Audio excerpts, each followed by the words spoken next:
Assalamualaikum warahmatullahi wabarakatuh. Alhamdulillah sahabat, dalam kesempatan kali ini kita kembali bertemu dan kita akan bercerita tentang salah seorang sahabat Nabi. Sahabat tersebut bernama Mus'ab bin Umair. Dia adalah duta Islam yang pertama. Mus'ab bin Umair adalah salah satu di antara para sahabat Nabi. Alangkah baiknya jika kita memulai kisahnya dengan pribadinya. Dia adalah seorang remaja Quraisy terkemuka, seorang yang paling ganteng dan tampan, penuh dengan jiwa dan semangat kepemudaan. Para mu'arikh dan ahli riwayat melukiskan semangat kepemudaannya dengan kalimat, seorang warga kota Mekah yang mempunyai nama paling harum. Ia lahir dan dibesarkan dalam kesenangan dan tumbuh dalam lingkungannya. Mungkin tak seorang pun di antara anak-anak muda Mekah yang beruntung dimanjakan oleh kedua orang tuanya. Demikian rupa sebagai yang dialami oleh Mus'ab bin Umair. Mungkinkah kiranya anak muda yang serba kecukupan, biasa hidup mewah dan manja, menjadi buah bibir gadis-gadis Mekah dan menjadi bintang di tempat pertemuan, akan meningkat sedemikian rupa hingga menjadi buah cerita tentang keimanan menjadi tamsil dalam semangat kepahlawanan. Sungguh suatu riwayat penuh pesona, riwayat Mus'ab bin Umair atau Mus'ab yang baik sebagai biasa digelarkan oleh kaum muslimin. Ia salah satu di antara pribadi-pribadi muslimin yang ditempa oleh Islam dan dididik oleh Muhammad sallallahu alaihi wasallam. Tetapi corak pribadi manakah? Sungguh kisah hidupnya menjadi kebanggaan bagi kemanusiaan umumnya. Suatu hari, anak muda ini mendengar berita yang tersebar luas di kalangan warga Mekah mengenai Muhammad Al-Amin. Muhammad yang mengatakan bahwa dirinya telah diutus Allah sebagai pembawa berita suka maupun duka, sebagai dai yang mengajak umat beribadah kepada Allah yang Maha Esa. Sementara perhatian warga Mekah terpusat pada berita itu, dan tiada yang menjadi buah pembicaraan mereka kecuali tentang Rasulullah sallallahu alaihi wasallam serta agama yang dibawanya. Maka anak muda yang manja ini paling banyak mendengar berita itu, karena walaupun usianya masih belia, tetapi ia menjadi bunga majlis tempat-tempat pertemuan yang selalu diharapkan kehadirannya oleh para anggota dan teman-temannya. Gaya yang tampan dan otaknya yang cerdas merupakan keistimewaan Ibnu Umair. Di antara berita yang didengarnya ialah bahwa Rasulullah bersama pengikutnya biasa mengadakan pertemuan di suatu tempat yang terhindar jauh dari gangguan gerombolan Quraisy dan ancaman-ancamannya, yaitu di Bukit Sapa di rumah Arkam bin Abil Arkam. Keraguannya tidak berjalan lama, hanya sebentar waktu ia menunggu. Maka pada suatu senja, didorong kerinduannya, pergilah ia ke rumah Arkam menyertai rombongan itu. Di tempat itu, Rasulullah SAW sering berkumpul dengan para sahabatnya. Tempatnya mengajarnya ayat-ayat Al-Quran dan membawa mereka salat beribadah kepada Allah yang Maha Akbar. Baru saja Mus'ab mengambil tempat duduknya, ayat-ayat Al-Quran mulai mengalir dari kalbu Rasulullah, bergema melalui kedua bibirnya dan sampai ke telinga, meresap di hati para pendengar. Di senja itu, Mus'ab pun terpesona oleh untaian kalimat Rasulullah yang tepat menemui sasaran pada kalbunya. Hampir saja anak muda itu terangkat dari tempat duduknya karena rasa haru dan serasa terbang karena ia gembira. Tetapi Rasulullah mengulurkan tangannya yang penuh berkat dan kasih sayang dan mengurut dada pemuda yang sedang panas bergejolak, hingga tiba-tiba menjadi sebuah lubuk hati yang tenang dan damai, tak obah bagai lautan yang teduh dan dalam. Pemuda yang telah Islam dan iman itu telah tampak memiliki ilmu dan hikmah yang luas, berlipat ganda dari ukuran usianya, dan mempunyai kepekatan hati yang mampu merubah jalan sejarah.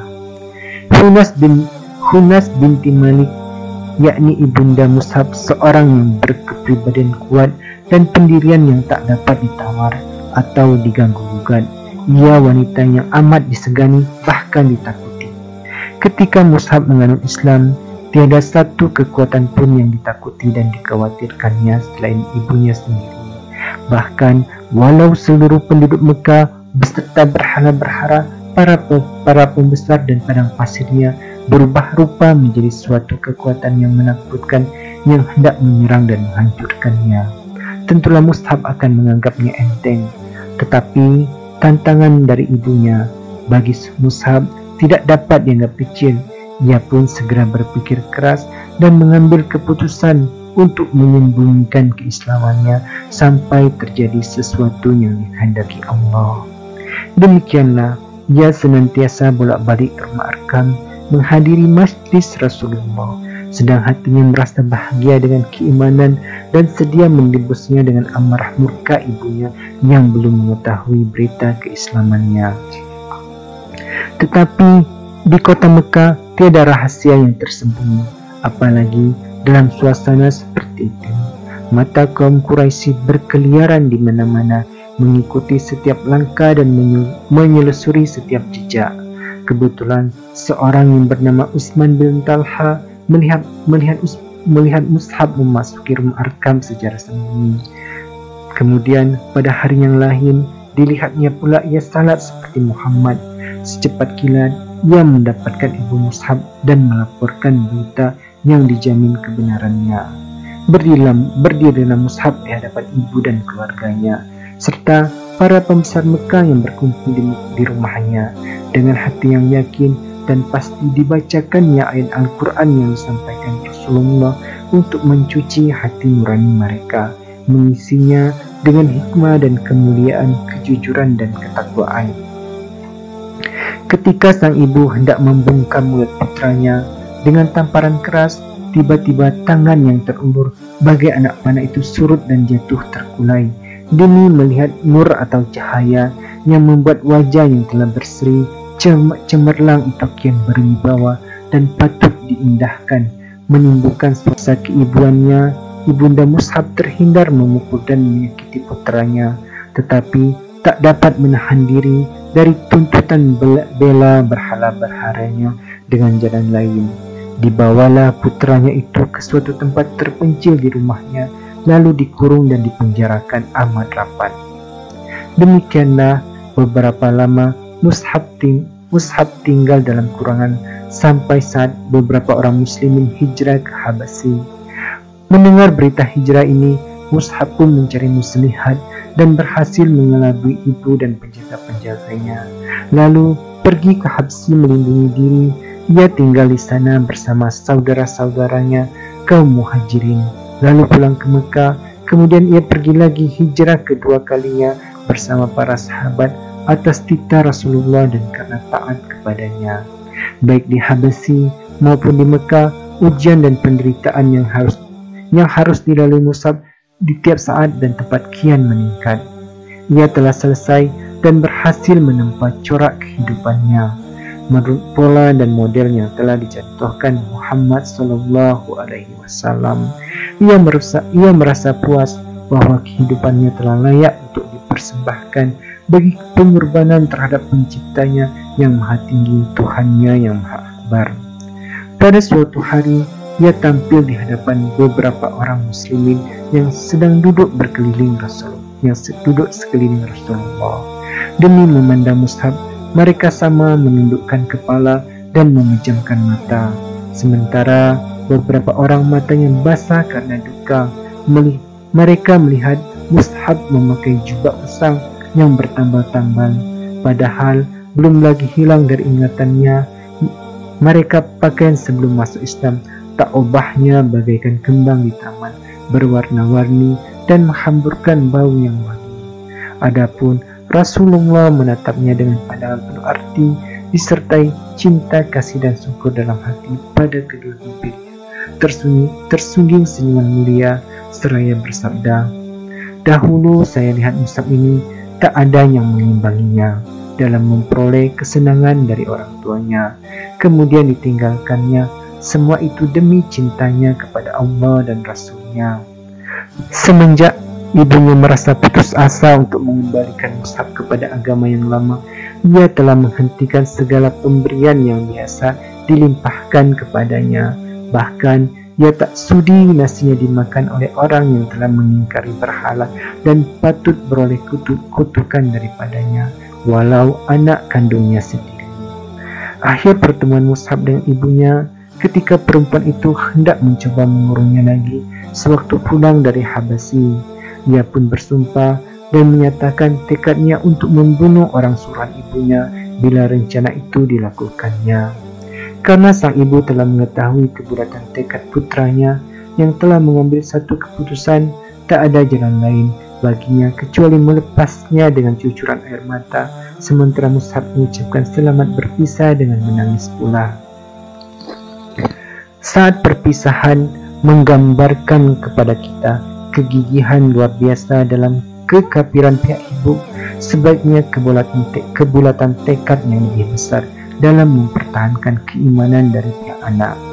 Ketika sang ibu mengusirnya dari rumah sambil berkata, "Pergilah sesuka hatimu, aku bukan ibumu lagi," maka Mus'ab pun menghampiri ibu sambil berkata, "Wahai bunda, telah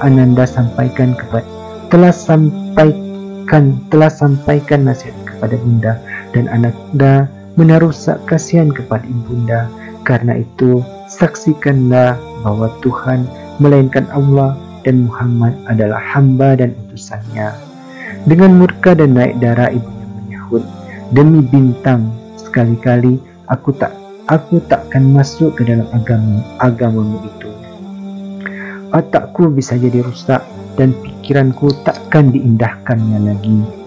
Demikian Mus'ab meninggalkan kemewahan dan kesenangan yang dialaminya selama itu dan memilih hidup miskin dan sengsara.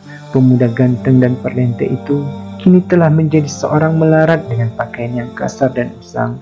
Sehari makan dan beberapa hari menderita lapar, tetapi jiwanya telah diisi dengan akidah suci dan cemerlang. Berkat sepuhan nur ilahi telah merubah dirinya menjadi seorang manusia lain, yaitu manusia yang dihormati, penuh wibawa dan disegani. Suatu saat Mus'ab dipilih Rasulullah untuk melakukan suatu tugas maha penting. Saat itu ia menjadi duta atau utusan Rasul ke Madinah untuk mengajarkan seluk-beluk agama kepada orang-orang Ansor yang telah beriman dan baiat kepada Rasulullah di Bukit Aqabah. Di samping itu, ia mengajak orang-orang lain untuk menganut agama Allah serta mempersiapkan kota Madinah untuk menyambut hijratul Rasul sebagai peristiwa besar. Sebenarnya di kalangan sahabat ketika itu masih banyak yang lebih tua, lebih berpengaruh dan lebih dekat hubungan kekeluargaannya dengan Rasulullah tetap daripada Mus'ab. Tetapi Rasulullah menjatuhkan pilihannya kepada Mus'ab yang baik dan bukan tidak menyadari sepenuhnya bahwa beliau telah memikulkan tugas yang amat penting ke atas pundak pemuda itu dan menyerahkan kepadanya tanggung jawab nasib agama Islam di kota Madinah, suatu kota yang tak lama lagi akan menjadi kota hijriah, pusat para da'i dan dakwah, tempat berhimpunnya penyebar agama dan pembela al-Islam. Mus'ab pun memikul amanan itu dengan bekal karunia Allah kepadanya berupa pikiran yang cerdas dan budi yang luhur. Dengan sifat zuhud, kejujuran dan kesungguhan hati, ia berhasil melunakkan dan menawan hati penduduk Madinah hingga mereka berduyun-duyun masuk Islam. Sesampainya di Madinah, didapatinya kaum muslimin di sana lebih dari 12, yakni hanya orang-orang yang telah baiat di Bukit Aqabah.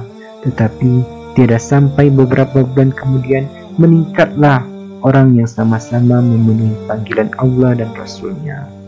Pada musim haji berikutnya dari perjanjian Aqabah, kaum muslim Madinah mengirim perutusan yang mewakili mereka menemui Nabi, dan perutusan itu dipimpin oleh guru mereka, oleh duta yang dikirim Nabi kepada mereka, yaitu Mus'ab bin Umair. Dengan tindakan yang tepat dan bijaksana, Mus'ab bin Umair telah membuktikan bahwa pilihan Rasulullah SAW atas dirinya itu tepat. Ia memahami tugas dengan sepenuhnya hingga tak terlanjur melampaui batas yang telah ditetapkannya. Ia sadar bahwa tugasnya adalah menyeru kepada Allah, menyampaikan berita gembira lahirnya suatu agama yang mengajak manusia mencapai hidayah, membimbing mereka ke jalan yang lurus, akhlaknya mengikuti pola hidup Rasulullah yang diimaninya, yang mengimban kewajibannya hanya menyampaikan belaka. Di Madinah, Mus'ab tinggal sebagai tamu di rumah Ashad bin Zarara. Dengan didampingi Ashad, ia pergi mengunjungi kabilah-kabilah, rumah-rumah, dan tempat-tempat pertemuan untuk membacakan kitab-kitab suci Allah, menyampaikan kalimatullah bahwa Allah Tuhan Maha Esa secara hati-hati. Pernah ia menghadapi beberapa peristiwa yang mengancam keselamatan diri serta para sahabatnya yang nyaris celaka, kalau tidak karena kecerdasan akal dan kebesaran jiwanya. Suatu hari ketika ia sedang memberikan petua kepada orang-orang, tiba-tiba disergap Usaid bin Hudayr, kepala suku kabilah Abdul Ashal di Madinah. Usaid menodong Mus'ab dengan menyentakkan dindingnya. Bukan main marah dan murkanya Usaid menyaksikan Mus'ab yang dianggap akan mengacau dan menyelewengkan anak buahnya dari agama mereka, serta mengemukakan Tuhan yang Maha Esa yang belum pernah mereka kenal dan dengar sebelum. Padahal menurut anggapan Usaid, Tuhan-Tuhan mereka yang bersimpuh lena di tempatnya masing-masing. Mudah dihubungi secara konkret jika seseorang memerlukan salah satu di antaranya. Tentulah ia akan mengetahui tempatnya dan segera pergi mengunjunginya untuk memaparkan kesulitan serta menyampaikan permohonan. Demikianlah yang tergambar dan terbayang dalam pikiran suku Abdul Ashal. Tetapi Tuhannya Muhammad yang diserukan beribadah kepadanya oleh utusan yang datang kepada mereka itu tiadalah yang mengetahui tempatnya, dan tak seorang pun yang dapat melihatnya. Demi melihat kedatangan Usaid bin Hudayr yang murka bagaikan api yang sedang berkobar kepada orang Islam yang duduk bersama Mus'ab, mereka pun merasa kecut dan takut. Tetapi Mus'ab yang baik tetap tinggal tenang dengan air muka yang tidak berubah. Bagaikan singa yang hendak menerkam, Usaid berdiri di depan Mus'ab dan Asad bin Zarara.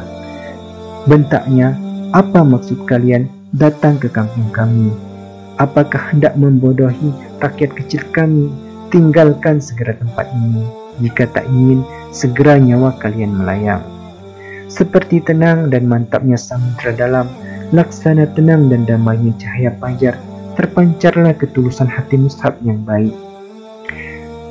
Dan bergeraklah lidahnya mengeluarkan ucapan yang halus. "Kenapa Anda tidak duduk dan mendengarkan dulu? Seandainya Anda menyukai nanti, Anda dapat menerimanya. Sebaiknya jika tidak, kami akan menghentikan apa yang Anda tidak sukai itu." Sebenarnya Usaid seorang yang berakal dan berpikiran sehat, dan sekarang ini diajak oleh Mus'ab untuk berbicara dan meminta pertimbangan kepada hati nuraninya sendiri. Yang dimintanya hanyalah agar ia bersedia mendengar dan bukan yang lainnya. Jika ia menyetujui, ia akan membiarkan Mus'ab, dan jika tidak, maka Mus'ab berjanji akan meninggalkan kampung dan masyarakat mereka untuk mencari tempat dan masyarakat lain dengan tidak merugikan ataupun dirugikan oleh orang lain.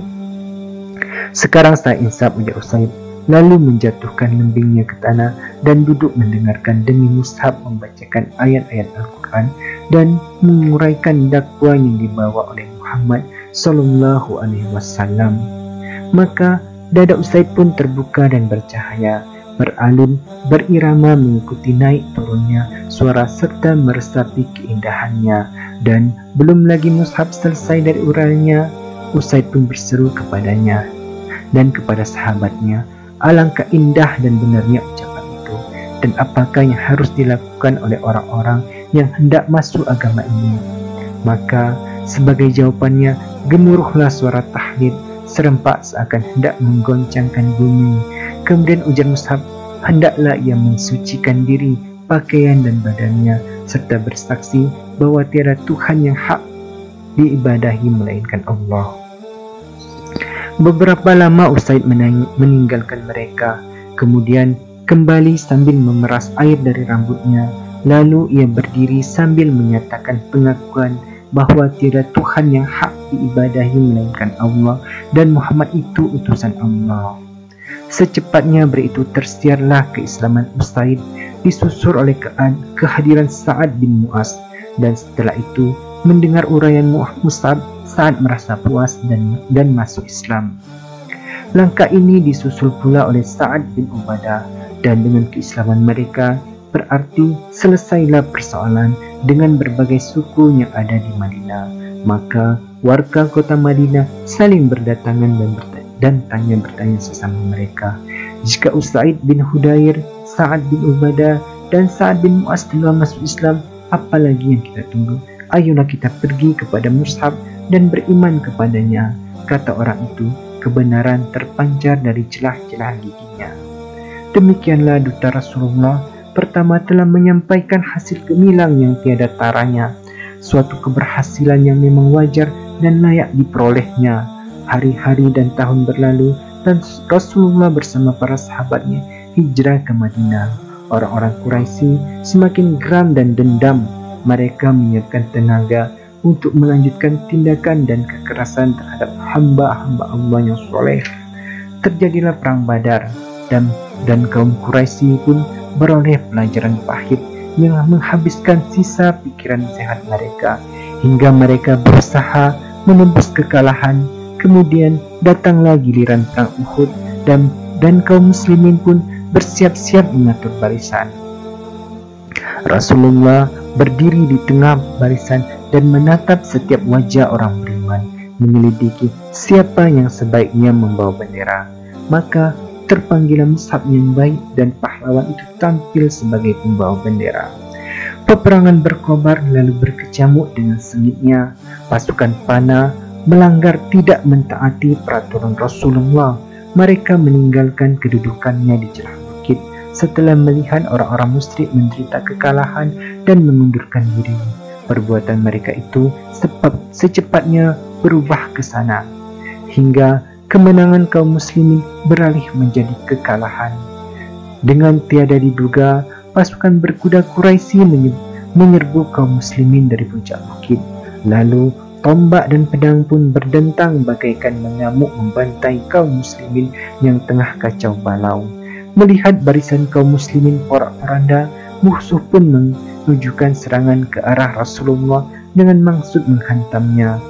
Mus'ab bin Umair menyadari bahwa suasana gawat, maka diacungkannya bendera setinggi-tingginya, dan bagaikan auman singa dia bertakbir sekeras-kerasnya, lalu maju murka melompat mengelak dan berputar lalu menerkam. Minatnya tertuju untuk menarik perhatian musuh kepadanya dan melupakan Rasulullah SAW. Dengan demikian dirinya pribadi bagaikan membentuk barisan tentara. Sungguh, walaupun seorang diri, tetapi Mus'ab bertempur laksana pasukan tentara besar. Sebelah tangannya memegang bendera bagaikan tameng kesaktian, sedang yang sebelah lagi membebaskan pedang dengan mata yang tajam. Tetapi musuh kian bertambah banyak juga. Mereka hendak menyeberang dan menginjak tubuhnya untuk mencapai Rasulullah. Sekarang marilah kita perhatikan saksi mata yang akan menceritakan saat-saat terakhir pahlawan besar Mus'ab bin Umair. Berkata Ibnu Sya'ad, diceritakan kepada kami oleh Ibrahim bin Muhammad bin Surah bin Al-Abdari dari bapaknya. Ia berkata, Mus'ab bin Umair adalah pembawa bendera di perang Uhud. Tak kala barisan kaum muslimin pecah, Mus'ab bertahan pada kedudukannya. Datanglah seorang musuh berkuda Ibnu Kumay'ah. Namanya, ia lalu menebas tangannya hingga putus. Sementara Mus'ab mengucapkan, Muhammad itu tiada lain hanyalah seorang rasul yang sebelumnya telah didahului beberapa rasul. Maka dipegangnya bendera dengan tangan kirinya sambil membungkuk melindunginya. Musuh pun menebas tangan kirinya hingga putus. Mus'ab membungkuk ke arah bendera, lalu dengan kedua pangkal lengan meraihnya ke dada sambil mengucapkan, Muhammad itu tidak lain hanyalah seorang rasul dan sebelumnya telah didahului oleh beberapa rasul. Lalu orang berkuda itu menyerang ketiga kali dengan tombak dan menusukkannya hingga tombak itu patah. Mus'ab pun gugur dan bendera jatuh.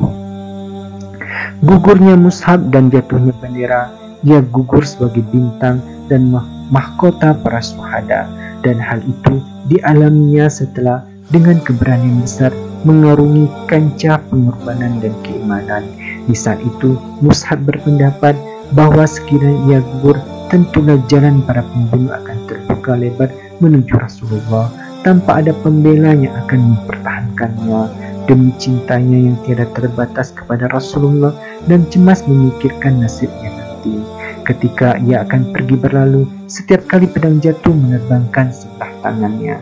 Dihiburnya dengan diri ucapan, Muhammad itu tiadalah hanyalah seorang rasul dan sebelumnya telah didahului olehnya beberapa rasul. Kalimat yang kemudian dikukuhkan sebagai wahyu ini setelah diulang dan dibacanya sampai selesai hingga akhirnya menjadi ayat Al-Quran yang selalu dibaca orang. Setelah pertempuran usai, ditemukanlah jasad pahlawan yang ulung yang saat itu terbaring dengan wajah menelungkup ke tanah digenangi darahnya yang mulia, dan seolah-olah tubuh yang telah kaku itu masih takut menyaksikan bila Rasulullah ditimpa bencana. Maka disembunyikannya wajahnya agar tidak melihat peristiwa yang dikhawatirkan dan ditakutinya itu.